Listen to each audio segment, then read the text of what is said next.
पिछले टर्म में हम लोग सेल के बारे में बात कर रहे थे। तो सेल में हम लोग cell wall, cell membrane, plasma membrane और साइटोप्लाज्म के बारे में बात किया था। अभी सेल ऑर्गेनल्स की चर्चा करेंगे और सेल ऑर्गेनल्स में सबसे पहला सेल ऑर्गेनल्स माइटोकॉन्ड्रिया की बात करेंगे। तो माइटोकॉन्ड्रिया के बारे में बच्चों आप देखें, सबसे पहले नंबर पे इसका खोज, तो इसका खोज किया था कोलिकर नामक वैज्ञानिक ने। इसका खोज किया था कोलिकर नामक वैज्ञानिक ने। कीटों के रेखित पेशियों में इनका सर्वप्रथम अध्ययन किया था 1880 में। 1880 में कोलिकर नामक वैज्ञानिक ने माइटोकॉन्ड्रिया का खोज किया था, परंतु इसके खोज का वास्तविक श्रेय फ्लेमिंग और अल्टमान,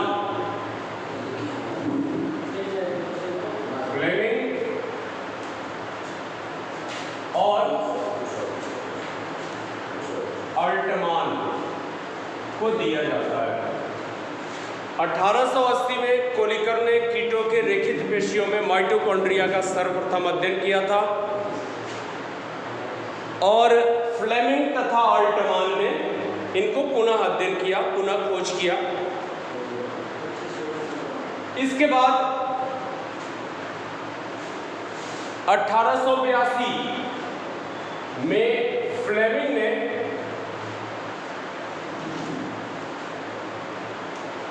फ्लेमिंग ने 1882 में इसे फाइला नाम दिया था। 1882 में फ्लेमिंग ने इसे फाइला नाम दिया, जबकि 1890 अल्टमान 1890 इन्होंने इसे बायोप्लास्ट नाम दिया।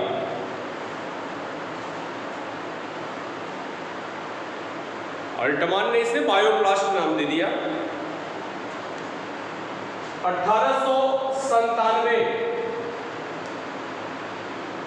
बेंडा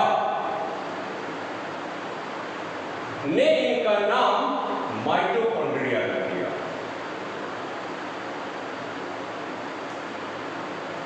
तो बच्चों, माइटोकॉन्ड्रिया नाम दिया गया था बेंडा के द्वारा और खोज किया गया था कोलिकर के द्वारा, जबकि फ्लेमिंग और अल्टमान ने भी माइटोकॉन्ड्रिया का खोज किया था और फ्लेमिंग और अल्टमान को वास्तविक खोजकर्ता मानते हैं इसका। लेकिन अगर प्रतियोगी परीक्षाओं में आपको पूछा जाता है कि माइटोकॉन्ड्रिया का खोज कौन किया था और ऑप्शन में कोलिकर है और फ्लेमिंग अल्टमान भी है, तो आप कोलिकर को छोड़ेंगे, फ्लेमिंग और अल्टमान को टिक करेंगे। इन केस अगर फ्लेमिंग और अल्टमान नहीं है, केवल कोलिकर का नाम दिया है, तो आप केवल कोलिकर को टिक करेंगे। और अगर ये तीनों नहीं है, बेंडा का नाम आता है उसमें, तो आप बेंडा को टिक करेंगे। और अगर चारों वैज्ञानिकों के नाम आ गए कि माइटोकॉन्ड्रिया का खोज कौन किया, तो फिर आप केवल कोलिकर को लगाएंगे। उस समय केवल कोलिकर ही सही माना जाएगा। तो बच्चों, ये माइटोकॉन्ड्रिया के खोज की बात हो गई। माइटोकॉन्ड्रिया का खोज और उसका नामकरण किसने किया।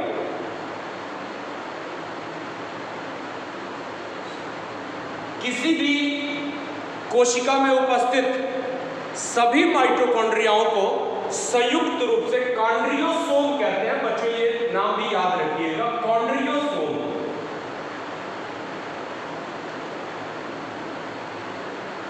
किसी कोशिका में उपस्थित समस्त माइटोकॉन्ड्रियाओं को सम्मिलित रूप से कॉन्ड्रियोसोम कहते हैं। ये भी आपका नीट में पूछा जाता है, प्रतियोगी परीक्षाओं में पूछा जाता है, तो इसको भी याद रखिएगा। ये हो गया खोज के बारे में, उनके नाम के बारे में। अभी माइटोकॉन्ड्रिया के परिमाप की बात करें, इनके आकार की बात करें, तो माइटोकॉन्ड्रिया रॉड शेप होता है, यानी छड़ाकार होता है। ये माइटोकॉन्ड्रिया छड़ के आकार का होता है। माइटोकॉन्ड्रिया तंतुमय भी होता है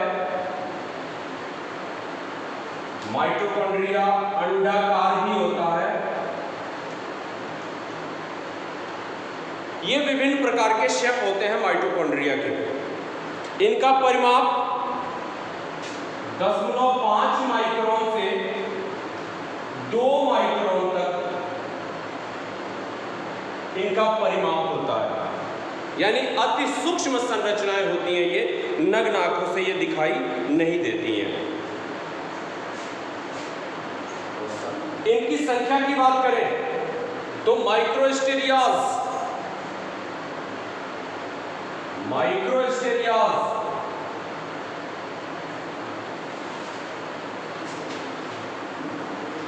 में केवल एक माइटोकॉन्ड्रिया पाया जाता है।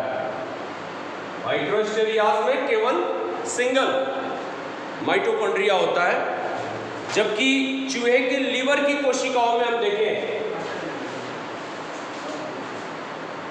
रैट लीवर सेल की हम बात करें तो रैट लीवर सेल में इनकी संख्या लगभग 1000 से 2500 तक होती है। 1000 से 2500 तक इनकी संख्या होती है चूहों की लीवर कोशिकाओं में। अमीबा की बात करें तो अमीबा में इनकी संख्या लगभग 5000 होती है। अमीबा में इनकी संख्या लगभग 5000 के आसपास में होती है, यानी सबसे ज्यादा होती है इस अमीबा सिंगल सेल में। और इनसे भी ज्यादा होती है ये समुद्री आर्चीन के अंडकों में।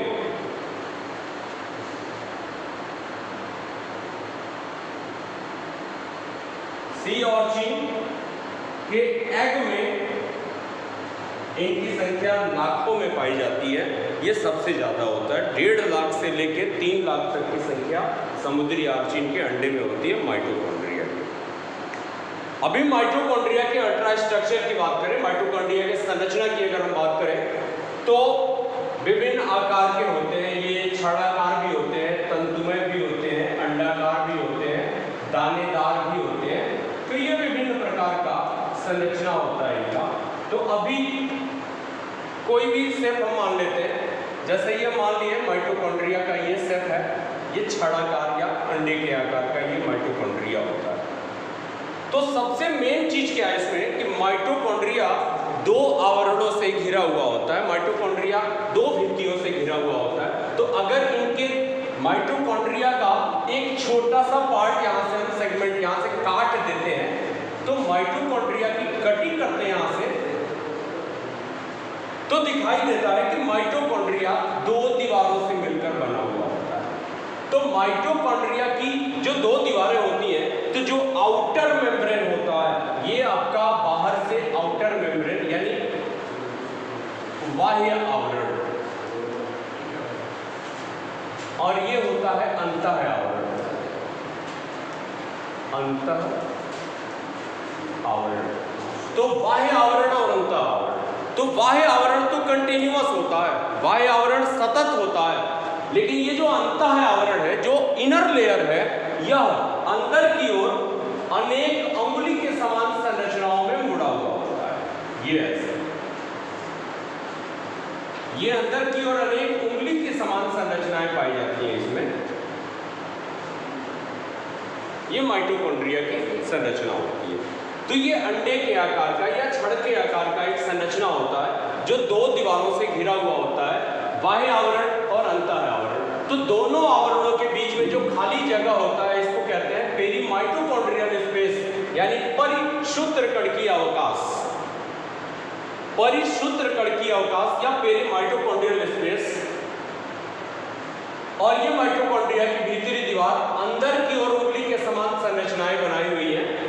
माइटोकॉन्ड्रिया के अंदर एक तरल सदृश पदार्थ भरा होता है जिसको मैट्रिक्स कहते हैं, अधात्री कहते हैं, जिसको मैट्रिक्स या अधात्री कहते हैं। और इसके अंदर एक प्रोटीनियस लिक्विड भरा होता है। इस प्रोटीनियस लिक्विड में, ये जो प्रोटीनियस लिक्विड जिसको हम मैट्रिक्स या अधात्री कहते हैं, इस प्रोटीनियस लिक्विड में एक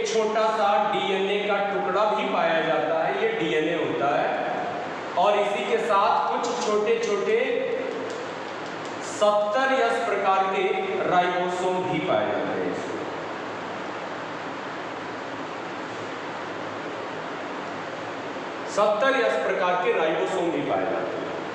फिर इसके अलावा हम देखते हैं ये जो उंगली के समान संरचनाएं हैं जिनको हम क्रिस्टी कहते हैं,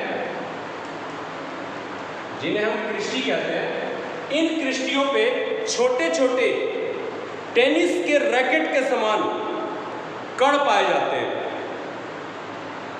इन क्रिस्टियों पे टेनिस के रैकेट के समान छोटे छोटे कण पाए जाते हैं, यानी आप इनको कह सकते हैं कि ये बैडमिंटन जैसी संरचनाएं इसमें पाई जाती है।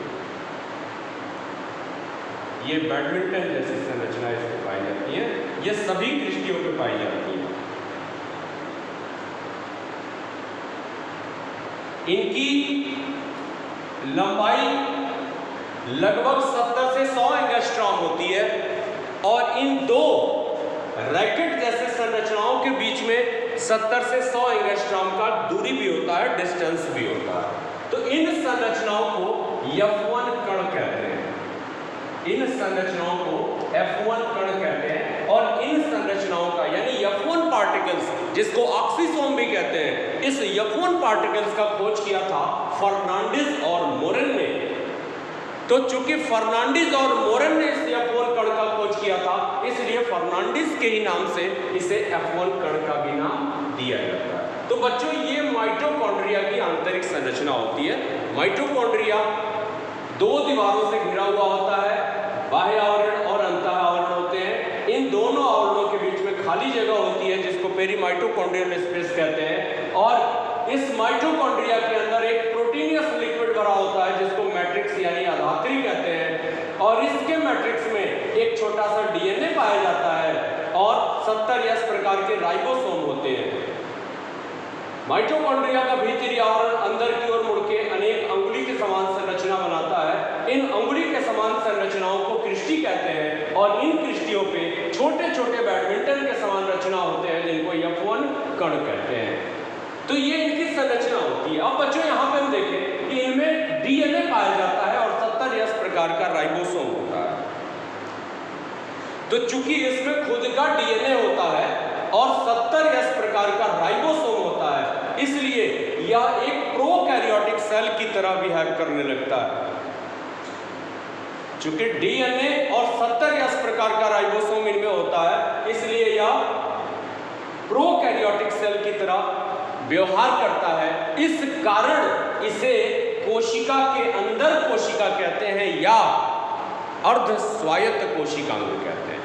तो बच्चों, पूछा जाएगा कि कोशिका के अंदर पाए जाने वाले अर्ध स्वायत्त कोशिकांग बताइए, तो आप माइटोकॉन्ड्रिया बताएंगे। या पूछा जाए कोशिका के अंदर कोशिका, तो आप माइटोकॉन्ड्रिया बताएंगे। ये माइटोकॉन्ड्रिया की संरचना होती है, इनका स्ट्रक्चर होता है। अब इनके कार्य की बात करें तो एक लाइन में इनका काम याद रखिएगा कि श्वसन प्रक्रिया के द्वारा ऊर्जा का निर्माण करना, ऊर्जा का निर्माण करना। श्वसन प्रक्रिया के द्वारा ऊर्जा का निर्माण करना। चूंकि यह माइटोकॉन्ड्रिया ऊर्जा का निर्माण करता है, इसलिए माइटोकॉन्ड्रिया को हम कोशिका का ऊर्जा घर कहते हैं, power house of the cell कहते हैं। नोट्स हम आपको दे चुके हैं, नोट्स पूरा करिए और जहां ये शीर्षक माइटोकॉन्ड्रिया होगा उसके बाद खाली जगह पे आप ये फिगर ड्रा करिएगा और इसको याद करने का प्रयास करिएगा। इसके बाद माइटोकॉन्ड्रिया के बाद हम दूसरे टॉपिक की चर्चा करने जा रहे हैं, प्लास्टिड लवक।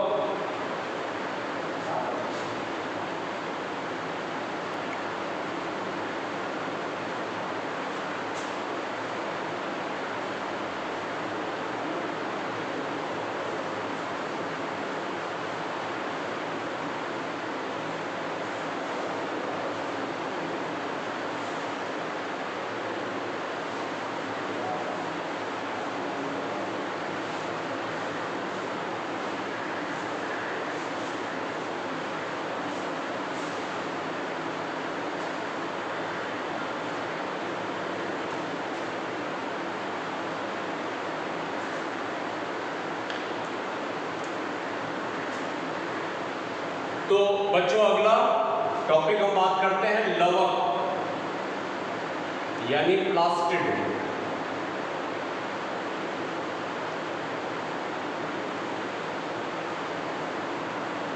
लवक क्या होते हैं? तो पौधों में रंग का निर्माण करने वाली जो संरचनाएं होती हैं उनको लवक कहते हैं। पौधों में रंग का निर्माण करने वाले जो अंगक होते हैं वे लवक कहलाते हैं, प्लास्टिड्स कहलाते हैं। इसका खोज किया था अर्नेस्ट हैकेल ने, यानी इनके खोजकर्ता की हम बात करें तो अर्नेस्ट हैकेल।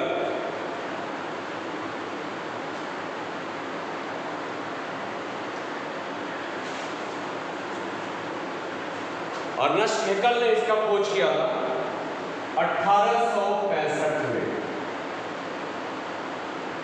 इन 1865 इसका खोज किया था अर्नेस्ट हैकेल ने। जबकि नाम, जो प्लास्टिड नाम है, यह नाम दिया गया था शिम्पर के द्वारा।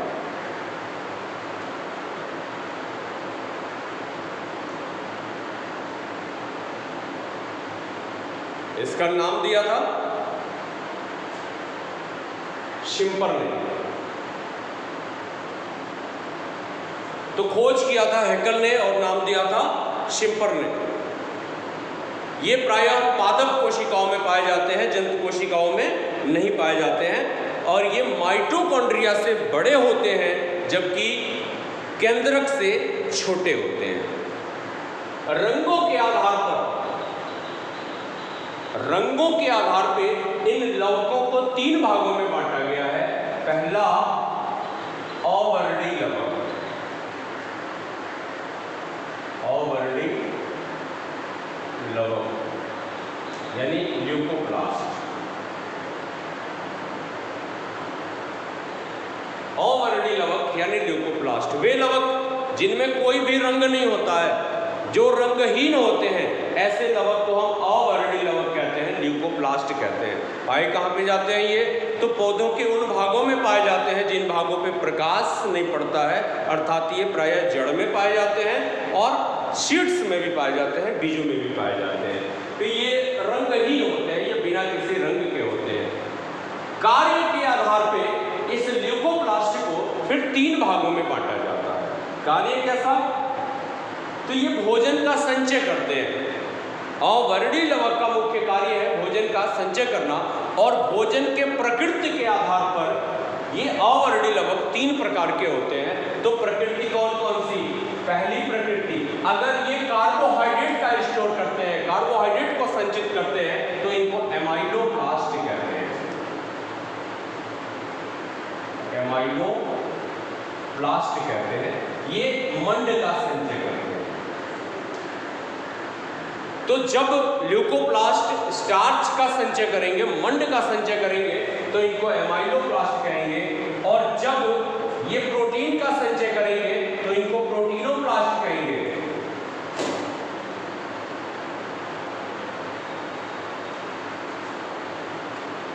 इनको प्रोटीनोप्लास्ट कहेंगे जब ये प्रोटीन का संचय करते हैं।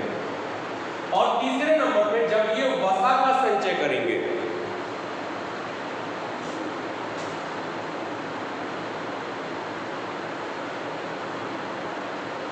जब ये वसा का संचय करेंगे तब इनको इलायोप्लास्ट कहते हैं। ये वसा का संचय। तो मंड का संचय कहाँ पे करते हैं? जैसे चावल हो गया, गेहूं हो गया, साबूदाना हो गया, यहाँ पे ये स्टोर करते हैं मंड को। जैसे आलू हो गया। प्रोटीनोप्लास्ट ये प्रोटीन का संचय करते हैं। एग्जाम्पल, जितने भी दाल होते हैं उन सब में ये प्रोटीनोप्लास्ट होते हैं। फिर इलायोप्लास्ट ये तेल का संचय करते हैं, वसा का संचय करते हैं। जैसे आप सरसों के सीड्स में देख लो, सूरजमुखी देख लो, मूंगफली देख लो, सोयाबीन देख लो, आप इनमें वसाओं का संचय करते हुए पाएंगे। तो ये हमारा पहला होता है अवर्णी लवक, जो बिना किसी रंग के होते हैं और ये खाद्य पदार्थों का संचय करते हैं। दूसरे नंबर पे हम बात करेंगे वर्णी लवक। वर्डी लवक, यानी क्रोमोप्लास्ट।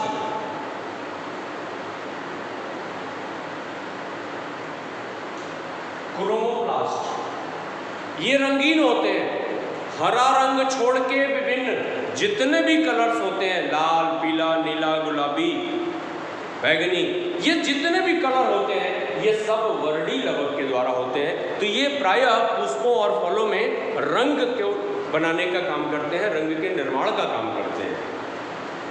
इसके एग्जाम्पल भी होते हैं जैसे क्रोमोप्लास्ट, फियोप्लास्ट, ये विभिन्न प्रकार के वर्डी लवक होते हैं। अब बच्चों तीसरे नंबर पे हम बात करेंगे हरित लवक यानी क्लोरोप्लास्ट। क्लोरोप्लास्ट ये हरित लवक होते हैं, ये हरे रंग के होते हैं और ये प्रायः पत्तियों में पाए जाते हैं, पौधे के उन भागों में पाए जाते हैं जो प्रकाश की सीधी उपस्थिति में होता है और सबसे ज़्यादातर ये पत्तियों में पाए जाते हैं और कुछ जो शाकीय पौधे होते हैं उनके तनों में भी ये क्लोरोप्लास्ट पाए जाते हैं। क्लोरोप्लास्ट का खोज और इनका नाम दोनों शिम्पर की हम बात करते हैं कि क्लोरोप्लास्ट का खोज भी शिम्पर ने किया था और क्लोरोप्लास्ट का नाम भी शिम्पर ने दिया था।